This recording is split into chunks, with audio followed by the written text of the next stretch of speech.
friends! Hello and welcome to this week's edition of Ask Me Anything, my favorite time of the week. Why?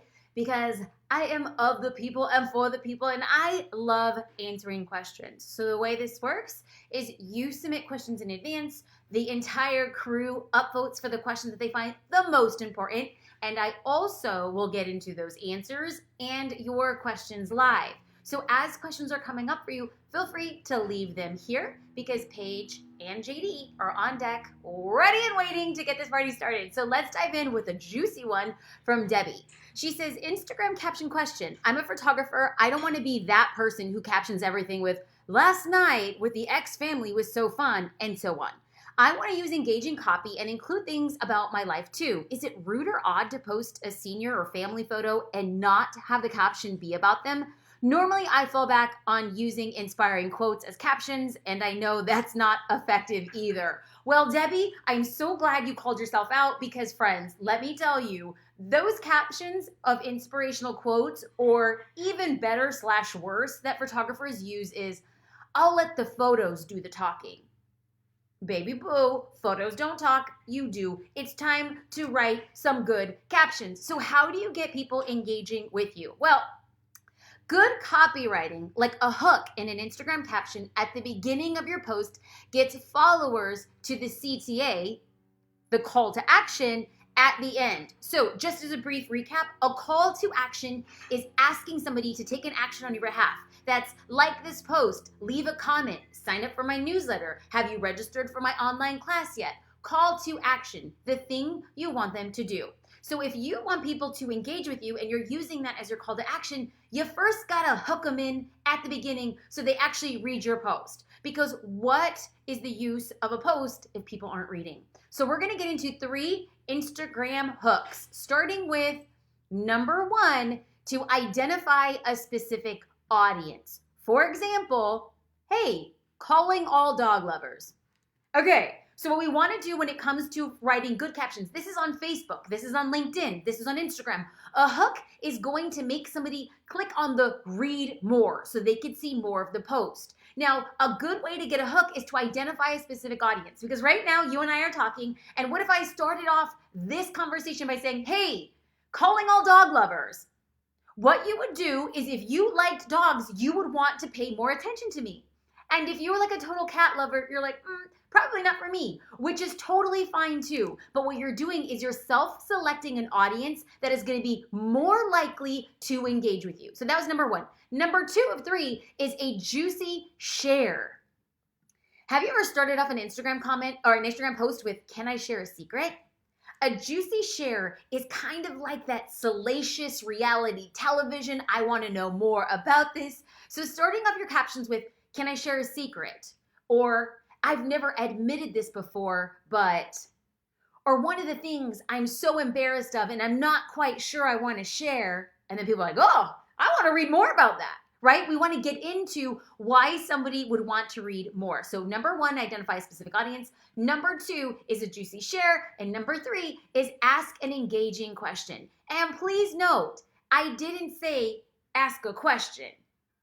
I said ask an engaging question because oftentimes I see people on Facebook, Instagram, LinkedIn, and they ask a question was, what was the formative childhood experience that had an indelible impression on your future? And people are like, you're basically a stranger. I'm not going to respond back with like the Gettysburg Address to respond to this post, right? So you want to do is ask an engaging question, which means you leave it so simple. Something like yes or no, or your favorite color, or your favorite food. Or one of my favorites is to use a quiz. Something like, ask an engaging question like, let's have a quiz. Which one are you? A, B, or C? Do you work in the morning? Do you work in the afternoon? Or do you work in the evening? It's so easy to answer that people don't even have to put morning or evening. They could just put A, or they could just put C. So what you're basically doing, which is so amazing, is that when somebody just writes a letter, A, ooh, now you have your chance to go back and engage with them. When somebody just leaves A, right, they're a morning person, you can say, oh my gosh, I'm a morning too. What's your favorite coffee drink? Get them to respond. Somebody says I work at night and you're a morning person, be like, oh, you crazy night owls, tell me your secret to success. You're driving the type of engagement and teaching people how to talk back to you with an engaging caption. So in review, number 1, identify a specific audience as a hook. Number 2, share a juicy share as a hook. Or number 3, ask an engaging question as a hook. Speaking of asking engaging questions, I want to take a little bit of a time out and see, do you have any questions for me? If you do, leave them in the comment box, or if you like what I'm doing and you want to get into the other questions, all you have to do is leave like a thumbs up emoji, drop me like a little 100, and in case anybody's wondering what happened here, yeah, pretty much hairline fracture. There's no interesting story to it. I did it in yoga. I'm so annoyed that I actually did it. I'm just going to keep on ignoring it because you want to know what? I got all my fingers. Praise sweet baby Jesus, because I can still type and I can still show up for you and serve you well. Let's get into Paige Wilcox. This was voted 9 times. How is a LinkedIn strategy different than Instagram or Facebook? And then shortly thereafter, upvoted 6 times from Veronica. Jasmine, could you go over a strategy for written and video for LinkedIn? I feel like I can repurpose content, but I need to show up differently on LinkedIn than Facebook or Instagram. Thank you. Oh, I love these questions because it's already pointing to something that I feel really strongly about. Is as small business owners like you, like me, businesses where we don't have massive teams, we are doing a lot of this on our own. I am not an advocate for working harder, but I am a huge proponent of working smarter. So I'm a firm believer in repurposing my content, using content on one platform and another. But I have to make sure and point out that I am a big believer you have to respect the platform, which means that you cannot post the same on Instagram the way that you do on Facebook, the way that you do on LinkedIn. In fact, last week, I had a conversation with a woman on Instagram Live. I go live on Instagram, I go live on Facebook, I go live wherever I can because I want to be where people are in a place that's comfortable for them. And she says, Jasmine, I'm a baker and my posts seem falling flat on LinkedIn.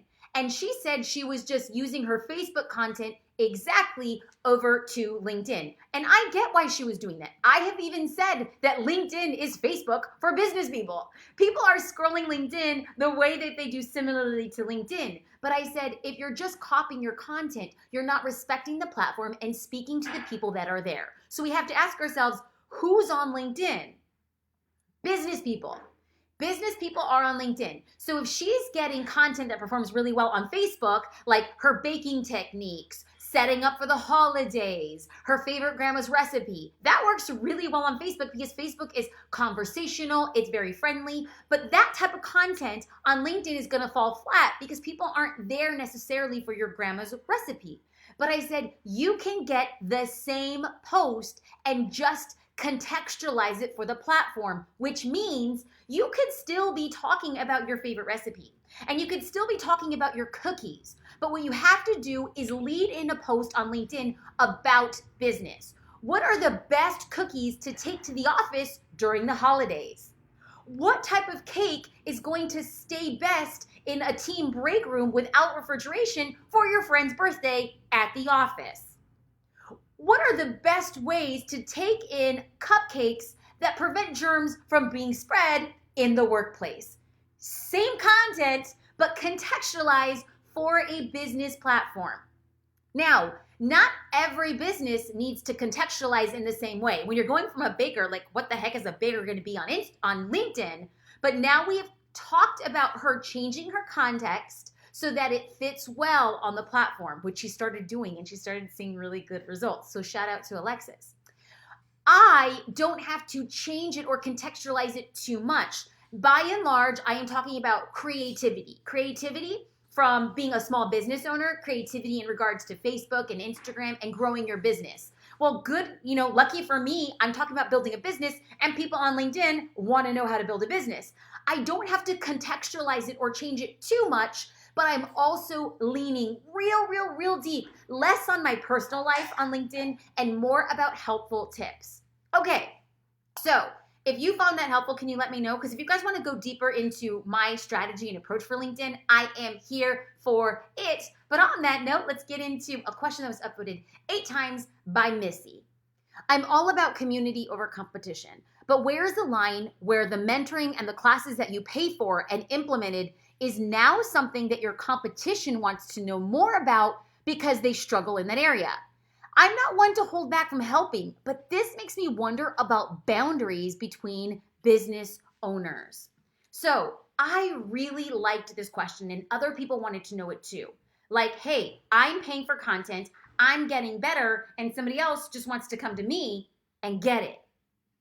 So I want to take a step back and have everybody take a deep breath, because there is a temptation for us to think that we are learning something or hearing something for the first time that has never existed in human history.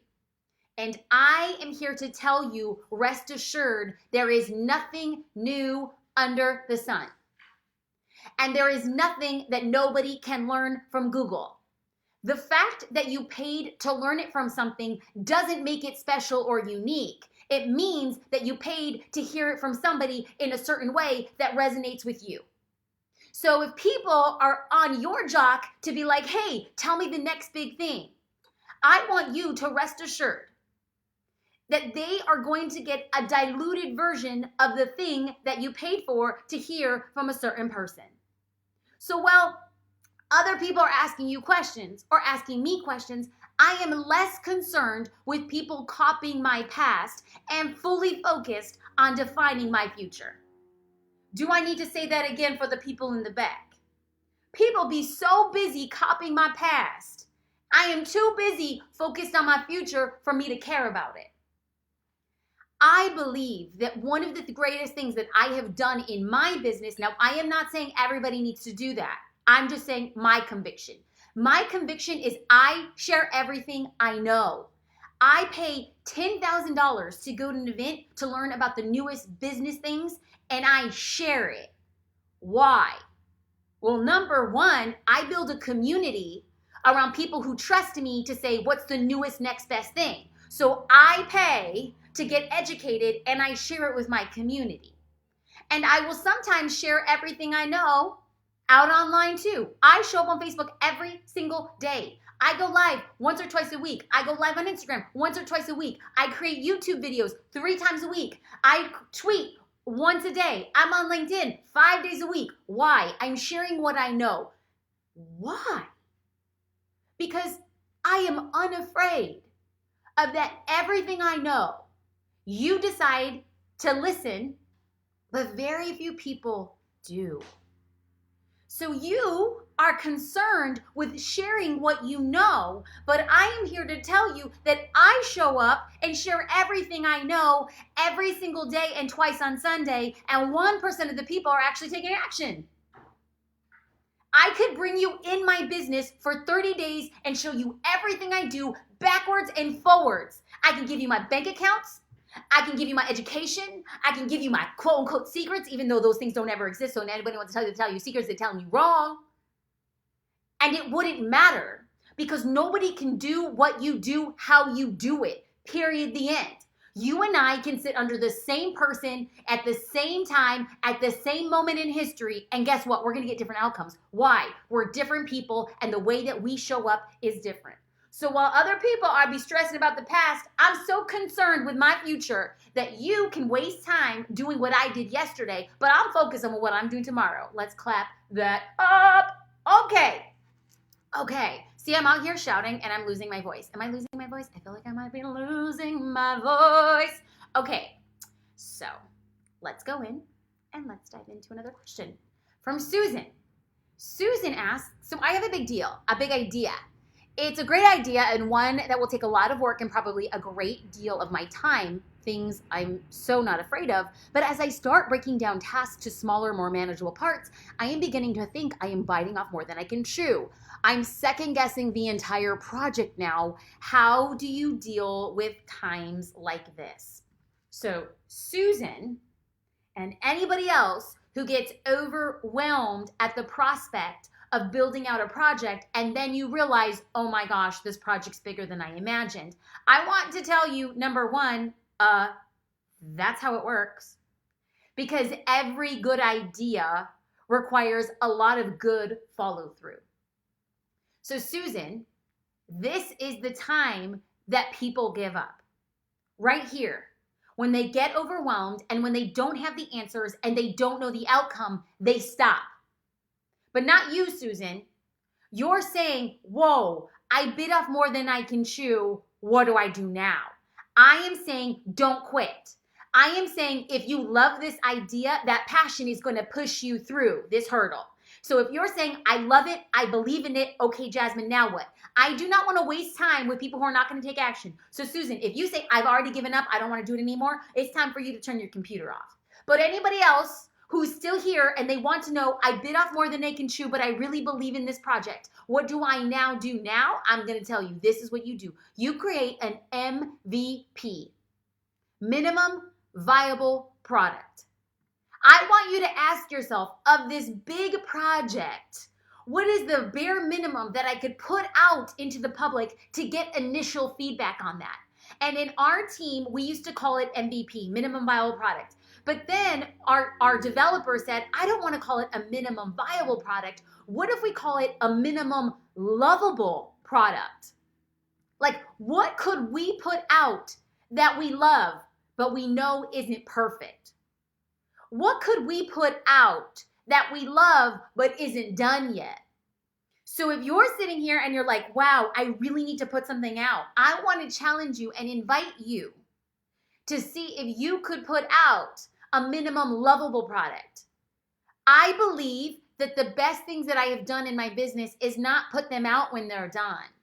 I put them out when they're like 75% done, and I'm like, I love it, and the world needs to see it, and I gotta fix it.